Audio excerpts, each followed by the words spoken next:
ഒരു ഫേസ്ബുക്ക് പോസ്റ്റാണ് വായിക്കുന്നത്. ഈ ഫേസ്ബുക്ക് പോസ്റ്റ് രവി TR എന്നൊരു പ്രൊഫൈലിലാണ് വന്നിരിക്കുന്നത്. അദ്ദേഹം നരേന്ദ്രമോദിയെ അഭിനന്ദിച്ചുകൊണ്ടും നരേന്ദ്രമോദിയുടെ നയതന്ത്രത്തെ വാഴ്ത്തിപ്പാടിക്കൊണ്ടും കുറിച്ചിരിക്കുന്നതാണ് ഈ പോസ്റ്റ്.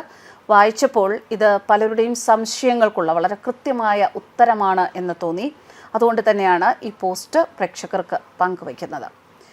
മോദിജി, താങ്കളുടെ നയതന്ത്രം 100% ശരിയായ ദിശയിലേക്കാണ് പോകുന്നത്. ഒരേ സമയം അമേരിക്കയോടും ഇസ്രായേലിനോടും ഇറാനോടും ഒരു ശത്രുതയുമില്ലാതെ മുന്നോട്ട് ഭാരതത്തെ നയിക്കാൻ താങ്കൾക്കല്ലാതെ മറ്റാർക്കും കഴിയില്ല എന്ന് ഈ പ്രതിസന്ധി ഘട്ടത്തിൽ താങ്കൾ ഒന്നുകൂടി തെളിയിച്ചിരിക്കുന്നു. മറ്റൊരു രാജ്യങ്ങളുടെയും കപ്പലുകളെ കടത്തിവിടാതെ ഇറാൻ ഹോർമുസ് കടലിടുക്ക് ബന്ധിച്ചിരിക്കുകയായിരുന്നു. എന്നാൽ ഭാരതത്തിനു വേണ്ടി ആ കടലിടുക്ക് തുറന്നു കൊടുക്കാൻ കാണിച്ച വലിയ മനസ്സ് നമുക്ക് ചെറിയ നേട്ടമൊന്നുമല്ല ഉണ്ടാക്കി തരുന്നത്. ഭാരതം പോലെ ഇത്ര വലിയൊരു രാഷ്ട്രത്തിൽ ആവശ്യമായ ഇന്ധനം ശേഖരിച്ചു വയ്ക്കുക എന്നത് അസാധ്യമാണ്. ചരക്ക് കപ്പലുകൾ മറ്റു രാജ്യങ്ങളിൽ നിന്നും ഭാരതത്തിലേക്ക് എത്തി എങ്കിൽ മാത്രമേ ഭാരതത്തിലെ ഇന്ധനക്ഷാമം പരിഹരിക്കാൻ കഴിയുകയുള്ളൂ.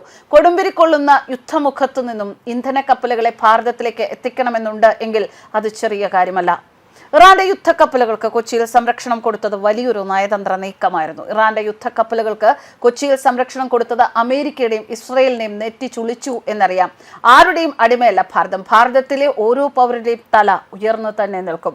ചില മൂന്നാംകിട രാഷ്ട്രീയക്കാർ പറയുന്നത് പോലെ അമേരിക്കയുടെ മുൻപിൽ മോദി ഒച്ചാനിച്ചു നിന്നു, ഷൂ നക്കി എന്നൊക്കെ പറയുന്നു. കൺമുന്നിൽ കാണുന്ന സത്യം കാണാൻ കഴിയുന്നില്ല എങ്കിൽ നിങ്ങളുടെ കണ്ണുകൾക്ക് തിമിരം ബാധിച്ചിരിക്കുന്നു എന്നാണ് അദ്ദേഹം കുറിച്ചിരിക്കുന്നത്.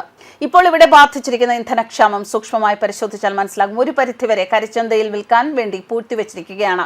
പല സ്ഥലത്തും ഒരു സിലിണ്ടറിന് 5000 രൂപയ്ക്ക് വരെ വിൽക്കുന്നു എന്നും കേൾക്കുന്നു. ഓരോ പ്രതിസന്ധിയും നമ്മൾ പല പാഠങ്ങളും ഉൾക്കൊള്ളേണ്ടതായിട്ടുണ്ട്. എന്നും ഒരുപോലെ അനുസ്യൂതമായിട്ട് ലോകം മുൻപോട്ട് പോകണം എന്നില്ല. പല പ്രതിസന്ധികളും ഉണ്ടാകാം. അതിനെ അതിജീവിച്ച് മുന്നോട്ട് പോകാൻ നമ്മൾക്ക് കഴിയണം. എന്തെങ്കിലും ചെറിയൊരു പ്രതിസന്ധി ഉണ്ടാകുമ്പോൾ തന്നെ ഭരണകർത്താക്കളുടെ നെഞ്ചത്തേക്ക് കയറാൻ പാടില്ല. നമ്മൾ ആദ്യം തിരിച്ചറിയേണ്ടത് കലക്കവെള്ളത്തിൽ മീൻ പിടിക്കാൻ ഇറങ്ങിയിരിക്കുന്ന ചില കുബുദ്ധികളെയാണ്. മോദിജി, താങ്കൾ ശരിയായ പാതയിലാണ്.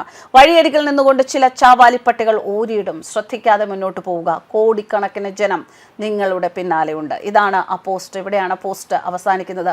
പലർക്കുമുള്ള മറുപടി തന്നെയാണ്. ഇതൊക്കെ പറഞ്ഞാലും ഇത്തരം മറുപടികൾ പല സോഷ്യൽ മീഡിയ പ്രൊഫൈലുകളിലും വരുന്നുണ്ട്. പലരും വളരെ ശക്തമായ ഭാഷയിൽ നരേന്ദ്രമോദിയെ പ്രശംസിച്ചുകൊണ്ട്, നരേന്ദ്രമോദിയുടെ നയതന്ത്രത്തെ പ്രശംസിച്ചുകൊണ്ട്, എത്രമാത്രം ഒരു ഭരണകർത്താവിന് സാധിക്കുന്നതിലപ്പുറമാണ് അദ്ദേഹം ചെയ്യുന്നത് എന്നും ലോക രാഷ്ട്രങ്ങളിൽ ഇതുപോലൊരു ഭരണകർത്താവ് ഇല്ല എന്നുമൊക്കെയുള്ള രീതിയിലുള്ള നിരവധി പോസ്റ്റുകൾ പങ്കുവയ്ക്കുന്നുണ്ട്. എന്തായാലും എന്തൊക്കെ പോസ്റ്റുകൾ പങ്കുവച്ചാലും പറയാൻ മാത്രം ജനിച്ചിരിക്കുന്ന, കണ്ണിൽ കാണുന്നത് വിശ്വസിക്കാൻ മടിക്കുന്ന ചില ജന്മങ്ങളുണ്ട്. ആ ജന്മങ്ങൾ അവരുടെ മൂഢതകൾ തുടർന്നുകൊണ്ടേയിരിക്കും. ഇന്ത്യയുടെ രണ്ടാമത്തെ LPG ടാങ്കർ കപ്പലായ നന്ദാദേവിയും ഹോർമുസ് കടലിടുക്ക് വിജയകരമായി പിന്നിട്ട് അന്താരാഷ്ട്ര സമുദ്ര പരിധിയിൽ പ്രവേശിച്ചതായി സർക്കാർ വൃത്തങ്ങൾ വ്യക്തമാക്കിയിരിക്കുന്നു. സംഘർഷഭരിതമായ ഗൾഫ് മേഖലയിലൂടെ ഊർജ്ജ ചരക്കുകൾ സുരക്ഷിതമായി എത്തിക്കാനുള്ള ഇന്ത്യയുടെ ശ്രമങ്ങളിൽ നിർണായകമായ ഒരു ചുവടുവെപ്പാണിത്. അടുത്ത 2 ദിവസത്തിനുള്ളിൽ കപ്പൽ ഇന്ത്യൻ തീരത്ത് എത്തും എന്നാണ് റിപ്പോർട്ടുകൾ. News desk കർമാനസ്.